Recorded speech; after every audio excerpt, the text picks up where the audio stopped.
আচ্ছা, জাবেদার এই জাবেদাটা দেখো, এটা বেশিরভাগ জাবেদার মধ্যে আসে।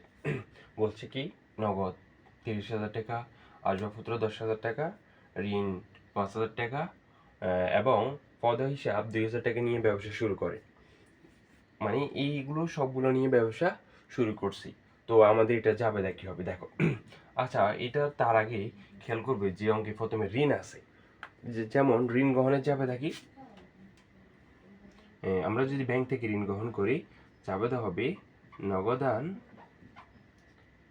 নগদান হিসাব ডেবিট,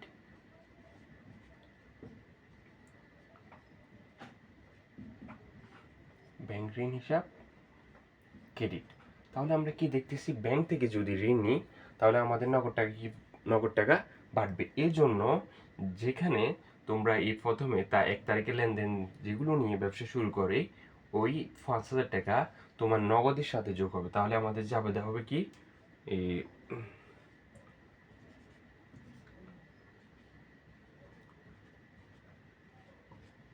নগদান হিসাব ডেবিট, টাকা হবে কত, 30,000, আর 5,000 35,000 টাকা হবে আমাদের।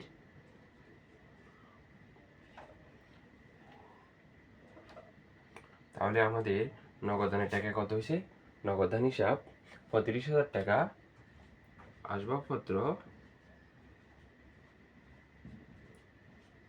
হিসাব 10,000 টাকা, তারপরে হবে যে ঋণ হিসাব, ঋণে যত টাকা আছে ওই টাকাটা হবে, এটাও ডেবিট, ঋণ হিসাব ক্রেডিট 5,000 টাকা। তারপর পদই আরেক নাম হচ্ছে কি, পাওনাদার। আমরা জানি পদ হিসাব, পদ একটা দায়, তাহলে পদ হিসাবও ক্রেডিট, এইটাও ক্রেডিট। তাহলে এখানে কত, 2,000 টাকা।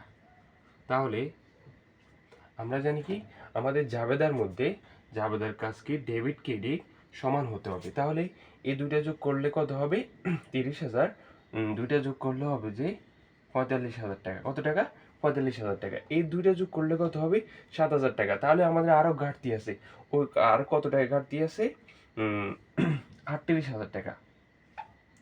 কত টাকা, 38,000 টাকা। তাহলে ওই 38,000 টাকাকে আমরা কি লিখবো, মূলধন হিসাব।